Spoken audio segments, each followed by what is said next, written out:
Hey everybody, it's Tom and T from Show Me Coasters, and in today's video we're going to be talking about a topic that's not very popular, but it's still important and it needs to be addressed. 2020 was supposed to be a really great year for SeaWorld Entertainment, with 5 new coasters opening in 2020. And these are the 5 coasters that are slated to open.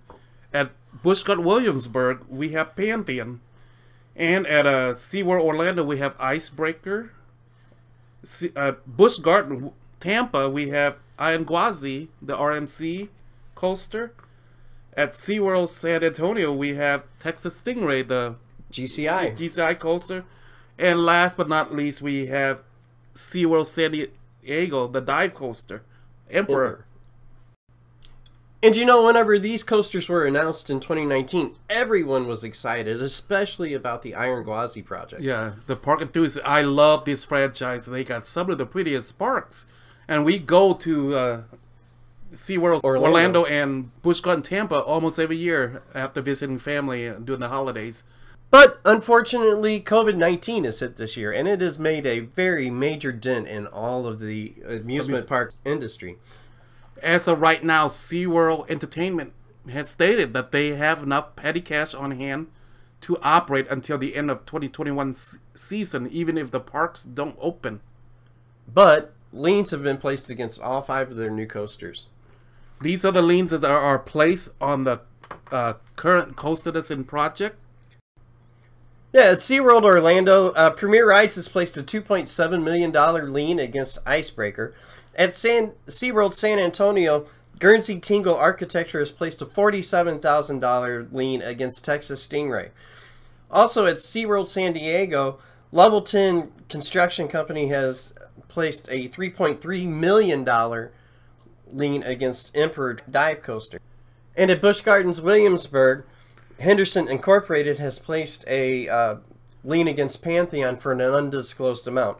And at Busch Gardens Tampa, RMC themselves have placed a $3.5 million lien against Gwazi. And there are also a few other liens that have been filed against SeaWorld for future attractions, I think down at SeaWorld San Antonio.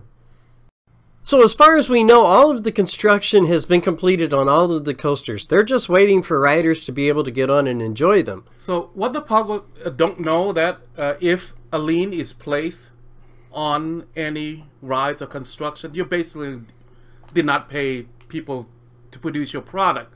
So until the project is paid off, even if the rides are complete, they can't be open until your contractors are paid. The prime example on this is Gwazi at Busch Gardens Tampa, because this is a completed project. They've done test runs on it, but RMC still holds the keys. Yeah, out of good faith, you cannot owe people money and make money out of them. So yeah, out of all of the 5 coasters, as far as I know, Texas Stingray is open and operating. They might have paid off that lien that was placed on the coaster by Guernsey Tingle, for $47,000.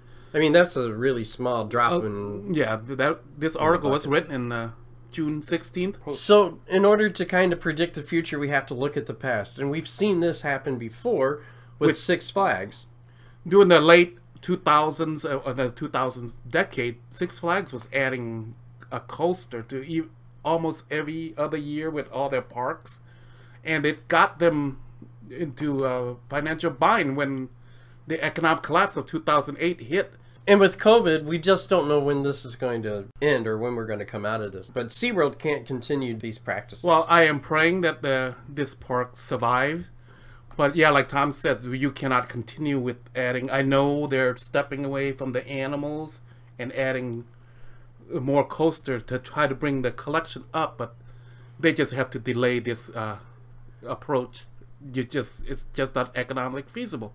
Well, you know, they could take the model that Six Flags used for the 2010s, where they added a flat ride every year, you know, something small, and then like every 2-3 years add a coaster to a park. I agree with Tom. Yeah, I still think that SeaWorld coming out this financial fiasco might approach building up their park differently. I think they're still going to add coasters, but they're going to delay it. You might, in the next 5-6 years, just to bring something new. We could see a lot of flat rides coming to the SeaWorld Entertainment parks here. Yeah, I think so too. You know, but realistically, if you look at it and the threat of bankruptcy, I don't really think that they're really heading in that direction. I mean, really, early in the season, they were down to like $7 for stock price, and they have rebounded some. Yeah, this really is, I think, if you're CEO, this should scare you if you don't go into bankruptcy. And really, this franchise is one that you really just don't want to see go away. No. I mean, I really don't want to go to Cedar Fair's, you know, SeaWorld Orlando, or Six Flags. Or Six Flags Busch Gardens, Tampa. you know, something like that. But now that the parks are open, I think they could start recover some of the money. And a lot of the liens placed on it is not like 20, 30 million. It's like 3 million, 2 million. Yeah, it's not. With the park open, huge. I think in time they could pay this off. But I don't want to see this franchise go. I mean, I love this franchise. But, you know, that liens, that's what scares me is like Cedar Fair and Six Flags, a lot of their creditor extend their credit. But just like business, if you have you built something for a park or something, and you're in line, you get 6, 7 people all put liens on that one, you're not going to extend their credit. That's my biggest fear. Right. Is that SeaWorld might find them underwater because everyone's, you say, give us our money that you owe us, you know? Right. So, folks, thanks for joining us today as we take a look at SeaWorld's current situation and the probable future. The current news and amusement industry. So, I hope you feel the same way we feel, that we want this franchise to stay around for this generation and generations to come. It's a great franchise. Unfortunately, this fiasco put us all in a bind, and this is one of the great companies. I love SeaWorld, Busch Garden Entertainment. Yeah, so if you have any comments or any ideas, please feel free to leave them in the comments below. Hit that like and subscribe button. This is Tom. This is T. Have a great day. Have a good night. Thank you.